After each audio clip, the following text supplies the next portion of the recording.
Thank you very much, Mr. Chairman. Let me associate myself with your remarks, particularly about the unique opportunity I think we have in front of us. And I will join you in giving the administration credit for that. They've opened the door. It's really up to us to walk through it. Today's original jurisdiction hearing covers a critical issue facing Congress, the scope of power and authority concerning matters of war. Today's hearing follows on our hearing last year covering the unique powers entrusted to the legislative branch under Article 1 of the Constitution.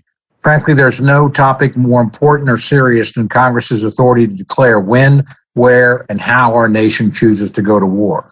I first want to thank Chairman McGovern for arranging today's hearing. Though the chairman and I disagree on a number of things, defending the constitutional authority entrusted to Congress is not one of them. Both of us are equally concerned about the erosion of congressional authority in matters of war in recent decades, particularly given the corresponding expansion of executive branch authority since the end of World War II. And both of us believe strongly that we must rein in this expansion and reassert congressional primacy.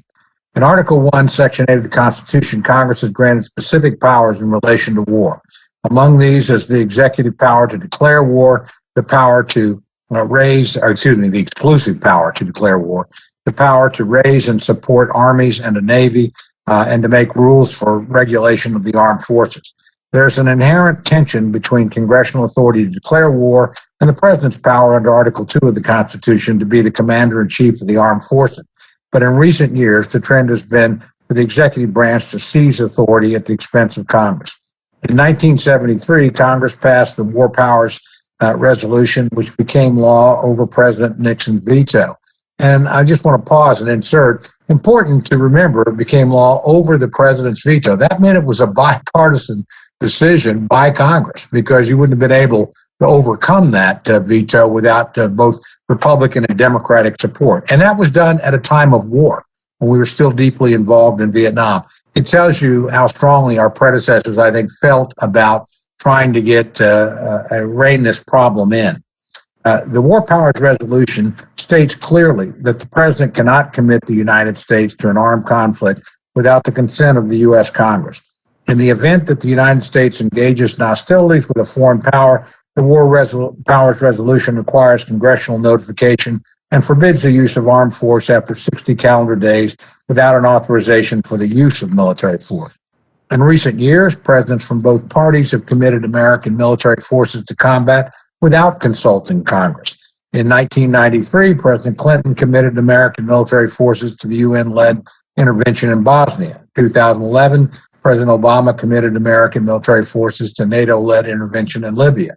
And American ground forces have been present in Syria during both the Obama and Trump administrations.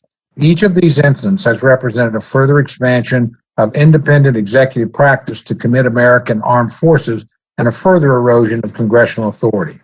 Given this backdrop, it's appropriate for the Rules Committee to now examine the War Powers Resolution.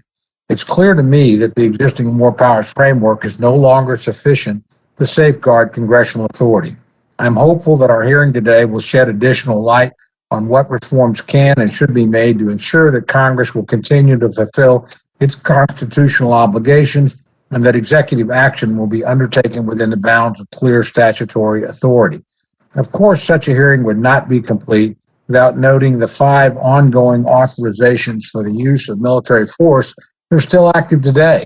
The 2001 AUMF, authorizing military force against nations, organizations, or persons responsible for the September 11th attacks, and the 1991 and 2002 AUMFs authorizing military force against Iraq continue to enforce today and have not been repealed or replaced by updated authorities. Both Chairman McGovern and I have expressed deep concern about this state of affairs, and he and I have both been supportive of efforts to update these authorities. In the 20 years since September 11th attacks, America continues to engage against terrorist forces and their backers, but neither the 2001 AUMF, broad as it is, nor the 2002 AUMF were ever intended to serve as a blank check, authorizing any and all use of military force wherever in the world the president determines it is necessary. I'm in full agreement with my colleagues who support reforming the 2001 AUMF, but I would also caution that we should not simply repeal these authorities without ensuring there's an appropriate replacement. This is a bipartisan debate Congress should be having, and indeed must have in the months to come. We owe it to the institution and the American people to ensure that Congress has held a thorough debate on committing American troops to combat in accordance with our constitutional responsibilities. With that, Mr. Chairman, I thank you again for calling today's hearing and thank our witnesses for being here today, sharing their important insights and expertise with us. And I want to thank the staff on both sides of the dais for their hard work in putting this hearing together. I think it will be an enormous benefit to the Congress. And thank you for your leadership in that respect, Mr. Chairman. I thank you and yield back. Well, I thank the ranking member for his